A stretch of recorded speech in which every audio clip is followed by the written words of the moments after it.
आपकी जय, शांति बना रखे।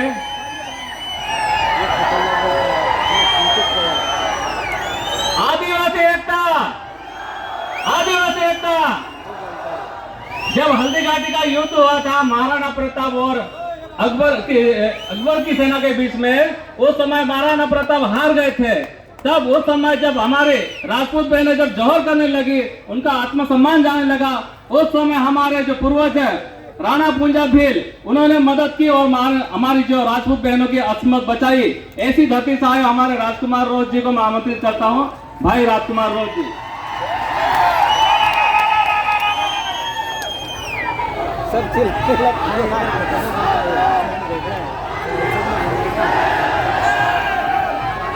सभी को दे दो हार। थकान तो नहीं हुई है? पक्का कोई नहीं थका है? बीच में से आवाज आ रही थी कि राजकुमार जी तुम संघर्ष करो, हम तुम्हारे साथ हैं। मैं मेरी बात शुरू करूं। मैं जिस दिन से पैदा हुआ हूं और समझदार हुआ हूं, उस दिन से खुद के लिए, परिवार के लिए और कॉलेज राजनीति में आने के बाद समाज के लिए संघर्ष करता आ रहा हूं। और जब तक ये सांसें रहेगी, ये संघर्ष जारी रहेगा। और आप जैसे साथियों का विश्वास, आप जैसे साथियों का जो हमारे प्रति आशा उम्मीद है, ये उम्मीद है और आशा विश्वास मुझे और मेरे जैसे साथियों को और ताकतवर बनाने का काम करती है। मैं इस कार्यक्रम को सफल बनाने के लिए कई दिनों से इस पंडाल को, इस जगह को व्यवस्थित बनाने वाले और इस पंडाल में बैठने की व्यवस्था करने वाले वॉलंटियर साथी, गाड़ियों की पार्किंग की व्यवस्था करने वाले वॉलंटियर साथी, इस आयोजन को दिल से सच्ची नीति के साथ सफल बनाने वाले सभी साथियों को धन्यवाद देना चाहूंगा। 33वें आदिवासी सांस्कृतिक महासम्मेलन, इस सम्मेलन में पूरे देश के आदिवासी समुदाय इस हमारे पंडाल में विराजमान है। और सुबह से लगा के अनेक सोपानों के अंदर कार्यक्रम सफल हुए। 1-1:30 बजे हम पहुंचे और तब से अनेक वक्ताओं को सुना। आपने भी सुना, मैंने भी सुना। सबने अच्छी अच्छी बातें की। अधिकतर बातों पे तालियां बजी, अधिकतर बातों पे जयकारे लगे। एक बात कॉमन निकल के आई कि हमें संघर्ष करना है। सभी वक्ताओं की तरफ से जो बात आई, उसमें एक कॉमन निकल के आई कि हमें संघर्ष करना है। और यह संघर्ष किस लिए करना है? अपने समाज के हक अधिकारों के लिए करना है, जल जंगल जमीन बचाने के लिए करना है। और फिर बात आई कि संघर्ष कैसे करेंगे? तो एकजुट होंगे तो संघर्ष होगा, ये बात आई। फिर नारे लगे, एक तीर एक कमान, आदिवासी एक समान। हम जिस मंच से, जिस जगह से हम बोलते हैं, हम जहां खड़े हैं, हम जहां बैठे हैं, अगर इस शब्द की यही पालना नहीं होती है तो संगठित नहीं हो सकते। और संगठित नहीं हो सकते तो हम संघर्ष नहीं कर सकते हमारे हक अधिकारों के लिए। साथियों, इस देश के अंदर 2011 की जनगणना के हिसाब से 140 करोड़ के आसपास पॉपुलेशन है। और इसमें आदिवासियों की बात आती है, 10 करोड़ 43 लाख आदिवासी समुदाय जो रिकॉर्डली है। 3 से 4 करोड़ आदिवासी अपने कागजी आदिवासी प्रमाण पत्र लेने के लिए संघर्ष कर रहा है देश में। आज 2026 है और 2026 के हिसाब से अगर बात करें तो भारत देश के अंदर रिकॉर्डली जो आदिवासी है 13 करोड़ के आसपास है। और 5 करोड़ के आसपास संघर्ष कर रहा है। नॉर्थ ईस्ट का देख लो, साउथ का देख लो, हमारे गुजरात का देख लो, महाराष्ट्र का देख लो। और जो 13 करोड़ आदिवासी है, इनमें से अधिकतर संघर्ष कर रहे हैं। मेरे राजनीतिक जीवन में मुझे 2 बार विधायक बनने का अवसर मिला मेरे विधानसभा क्षेत्र की जनता की ओर से, और आप जैसे साथियों की बदौलत मेरे संसदीय क्षेत्र बांसवाड़ा डूंगरपुर की जनता की वजह से मुझे सांसद बन के अवसर मिला। मैं बैठे बैठे विचार कर रहा था, कई साथी पूछ रहे थे राजकुमार जी आपका नंबर कब आ रहा है।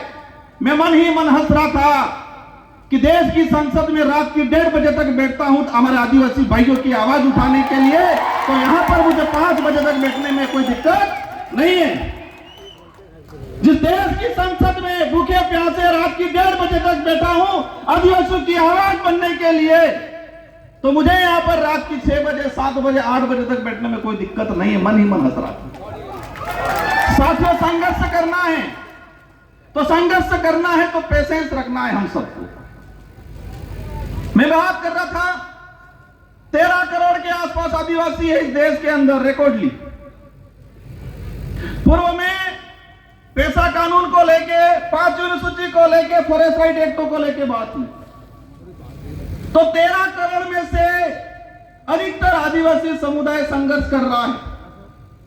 कोई आरक्षण के लिए कर रहा है, कोई अपना घर बचाने के लिए कर रहा है, कोई अपनी पहचान को जिंदा रखने के लिए कर रहा है, कोई जल जंगल जमीन के लिए कर रहा है। फॉरेस्ट राइट एक्ट की पूर्व वक्ताओं ने बात की, भारत देश के अंदर 25 लाख वन अधिकार अधिनियम के दावे प्रक्रियाधीन पेंडिंग पड़े हुए हैं।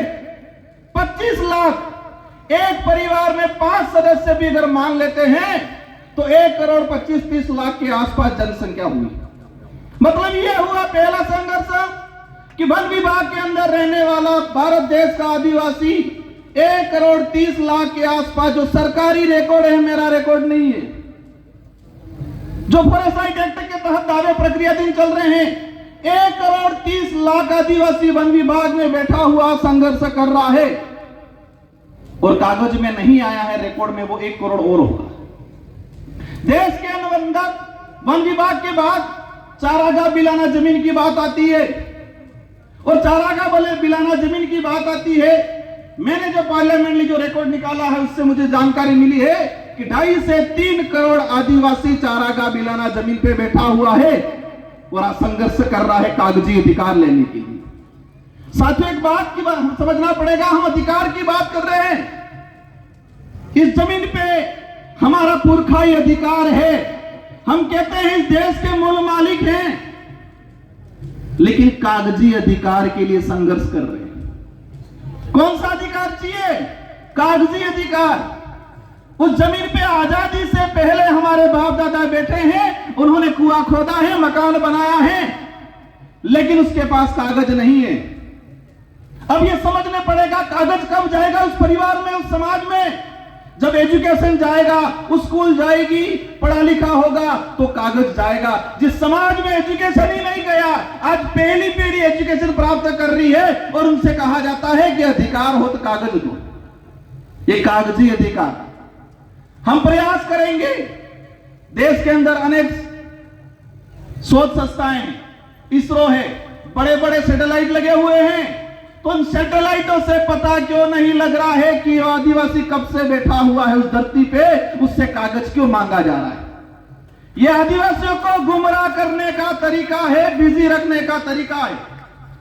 सैटेलाइटों से छोटी छोटी चीजें कवर हो रही है और उस पर भी मैंने जाने का काम किया, लेकिन ये सैटेलाइट और ये सरकार, हमारे पूर्व जनजाति आयोग के अध्यक्ष जी ने कहा कि 2005 से पहला बैठा हुआ हर आदिवासी को पट्टा मिलना चाहिए, लेकिन सरकार क्या कह रही है? सैटेलाइट से देखेंगे, जिसका मकान है उसको देंगे। और हमारा मकान क्या छत वाला रहता है कि झोपड़ी वाला रहता है? ये सैटेलाइट, ये सरकार है। झोपड़ी वाला जो मकान है हमारा, केलूपोस मकान है, जो हमारा कुआं है, उसको मकान नहीं मान रही है। जो 4 दीवारी बनी हुई है, जिसकी छत लगी हुई है, उसी को वो मकान मान रहे हैं। अगर इस स्थिति में में हमारे अध्यक्ष जी अगर कह के जाते हैं क्या हमें मिलेगा पट्टा? आज देश के अंदर जो स्थिति, इसके अलावा कहां बटे? इनसे ज्यादा तो लड़ रहे धर्मों में, पार्टियों में। कोई हिंदू बन गया, कोई ईसाई बन गया, कोई बौद्ध बन गया, कोई जैन बन गया, कोई मुस्लिम बन गया। पूर्व वक्ता ने कहा था कि आपस में ही लड़ रहे हैं, और मेरा जहां तक आकलन है, अगर हम नहीं समझे तो ये लड़ाई और तेज होने वाली है। जिस तरह मणिपुर में हुआ, इसी तरह छत्तीसगढ़ में हो रहा है। आज एक चीज हमने देखी, देश के अंदर छोटी सी कुछ घटना हो जाती है, हाहाकार मच जाता है, मीडिया हो, सरकार हो, न्यायालय हो, कोर्ट हो, संज्ञान ले लेती है।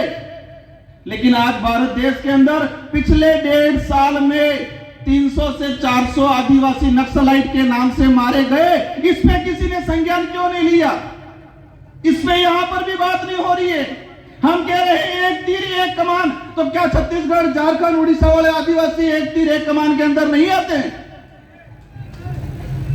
सलमा जूडो चला 2005 से 2008 तक छत्तीसगढ़, झारखंड के अंदर। मैंने पार्लियामेंट में क्वेश्चन लगाया, सरकार को पूछा कि सलमा जूडो लगा, चला अभियान, कितने आदिवासी मरे? सरकार कह रही है हमारे पास कोई फेक आंकड़ा नहीं है।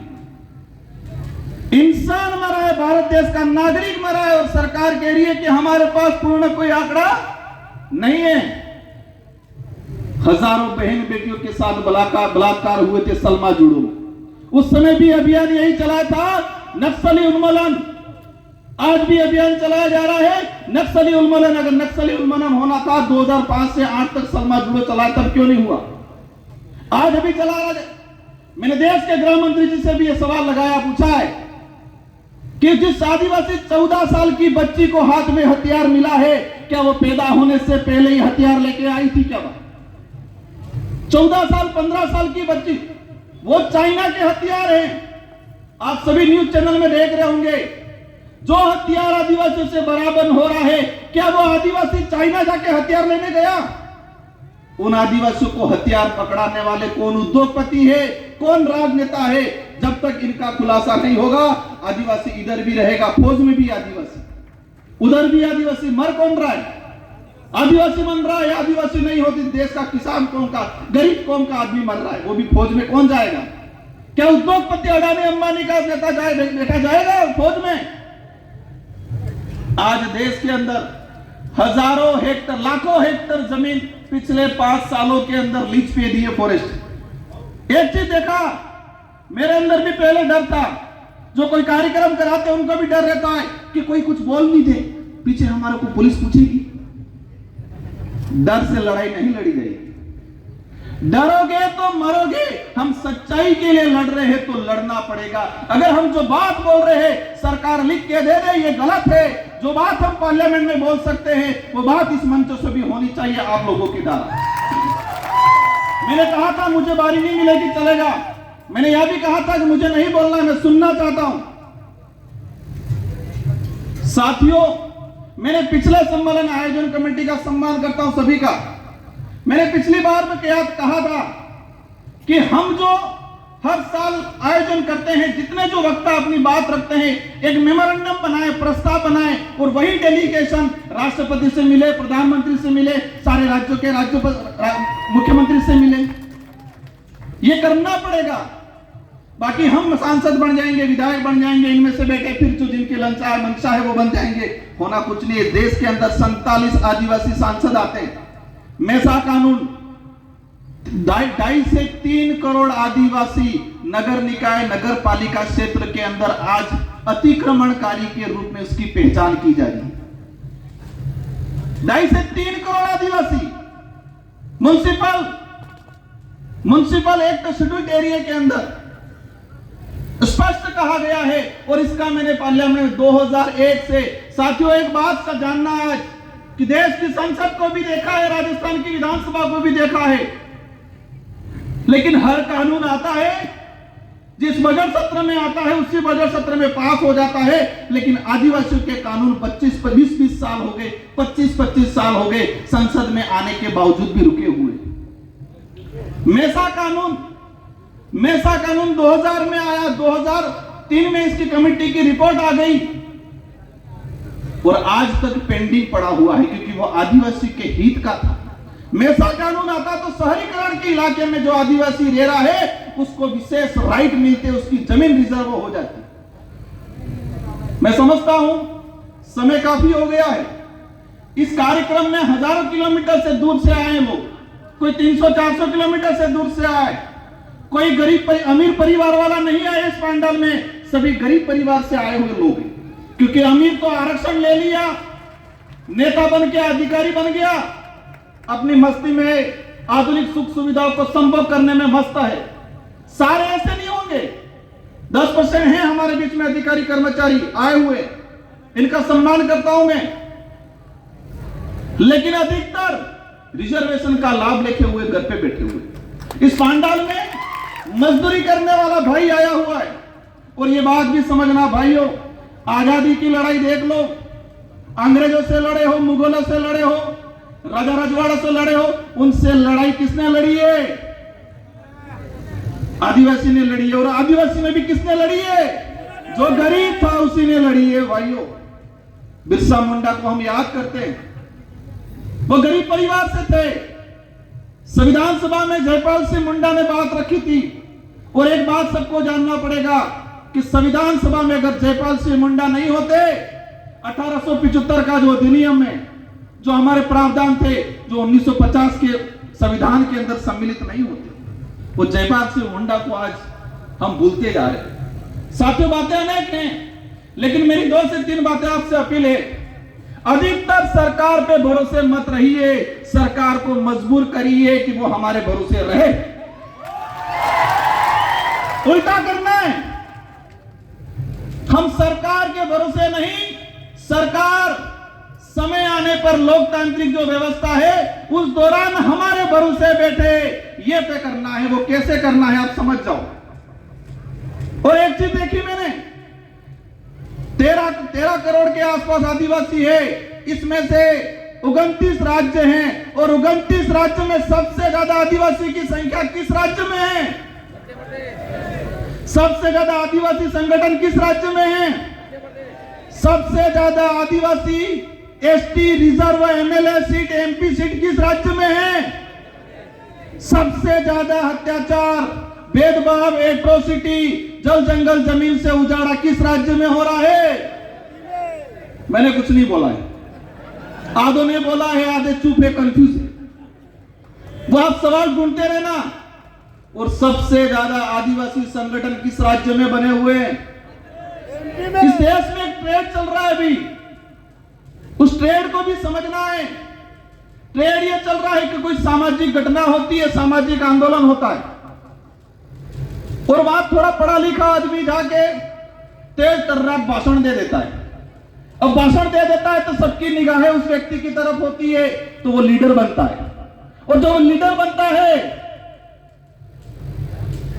तो मनुवादी सोच के बनी हुई पार्टियां उसका शिकार करती है। क्या करती है? शिकार करती है। पहले भावतोल करती है, और भावतोल में नहीं जमता है तो वो शिकार करती है। ये हो रहा है। मैं किस राज्य में, किस देश में, किस समाज में हो रहा नहीं, लेकिन यही ट्रेंड चल रहा है कि कहीं सामाजिक एक्टिविटीज हुआ, कहीं एट्रोसिटी हुआ, कहीं जल जंगल जमीन की बात हुई, 50-100-500 लोग इकट्ठे हुए, 1-2 नेता जाएंगे, वहां भाषण देंगे जोरदार, उनकी वैल्यू बढ़ेगी, और राष्ट्रीय पार्टियां बनी बनाई लीडर को खरीदने का काम करती है। अगर वो नहीं खरीदा जाएगा तो वो जेल की सलाखों के पीछे होगा। अब आपको तय करना है, ये बड़ी विडंबना है। कहोगे राजकुमार रोज तो कह रहा है ऐसा करना भी है, और फिर कह रहे कि ऐसा नहीं भी करना है। ये कंफ्यूजन है, ये बड़ी विडंबना है कि हमें सही व्यक्ति को, सही विचारधारा को कैसे चॉइस करना, ये आप पे छोड़ के जाना चाह रहा हूं। हमें विवेकशील बनना है, सोचने समझने की शक्ति डेवलप करनी है। यह बात जरूर है कि आदिवासी समुदाय बोला है, लेकिन इस समुदाय को कुछ लोग इस बोलेपन का फायदा उठाते हैं। और अंतिम में एक बात कहना चाहूंगा कि मेरे लिए तब सुनोगे आप, मेरा साथ तब दोगे, मैं सही नीति पे चलूंगा, सही बात के लिए लड़ूंगा, मेरी कथनी और करनी में अंतर आएगा। उस दिन राजकुमार रोध की भी नहीं सुनी जाएगी। देश के अनेक संगठन हैं, आदिवासी एकता परिषद पे पूरे देश के आदिवासियों की निगाहें हैं। इस पंडाल में लाखों लोग हैं, लेकिन करोड़ों लोग यूट्यूब के माध्यम से घर बैठे हुए आदिवासी एकता परिषद के कार्यक्रम को आज देख रहे हैं। वो हमारा अध्ययन कर रहे हैं। मेरा अनुरोध है, इस छवि को बरकरार रखना, ये कारवां बढ़ना चाहिए। हमें स्वच्छ सही नीति से इस संगठन को चलाना है। मैं एक आदिवासी समुदाय का एक मामूली आदमी होने के नाते मेरा हमेशा सहयोग रहेगा। विचारधारा उद्देश्य कुछ हो सकते हैं अलग, लेकिन आदिवासी समुदाय के हक अधिकार, उनको एकजुट करने की बात आएगी, राजकुमार रोध खड़ा रहेगा। लेकिन मेरा हाथ जोड़ के अनुरोध है कि कथनी और करनी में अंतर मत आने देना, नीति सही रखना। अगर नीति में मेरी और कथनी करनी में, मेरा उदाहरण ले लेता हूं, फर्क आ गया, समाज आज कारवा है, लेकिन नीति और करनी और कथनी में अंतर आ गया, पीछे कोई नहीं मिलेगा कुछ समय बाद। इस बात को ध्यान रखना चाहिए। समाज को जरूरत है। समाज हर बार ठगा गया है, हर व्यक्ति से ठगा गया है, हर संगठन से ठगा गया है। हम प्रयास करते हैं, हम सबको मिलकर प्रयास करना है, क्योंकि एक बार कोई लीडर बनता है और वो कोई गड़बड़ कर देता है, समाज ठगा हुआ महसूस करता है। कोई संगठन बनता है, उस संगठन से आस लगती है, अगर वो संगठन कथनी और करनी में अंतर कर देगा तो समाज ठगा हुआ महसूस करेगा। भाइयों, आजादी के बाद से हजारों बार आदिवासी समाज ठगा हुआ है, व्यक्तियों के द्वारा, संगठनों के द्वारा। हम प्रयास करो, आप ज्यादा कुछ नहीं कर पाओगे चलेगा, लेकिन कथनी और करनी में अंतर मत आने देना, और सही नीति से, निष्पक्ष नीति से हमें आगे बढ़ना है। इन शब्दों के साथ आप सबको धन्यवाद, आभार। जय जोहार, जय भारत, जय भील प्रदेश, जय संविधान। एक तीर एक कमान, एक तीर एक कमान, इस नारे की भावना है, उसको जिंदा रखना। जय जोहार।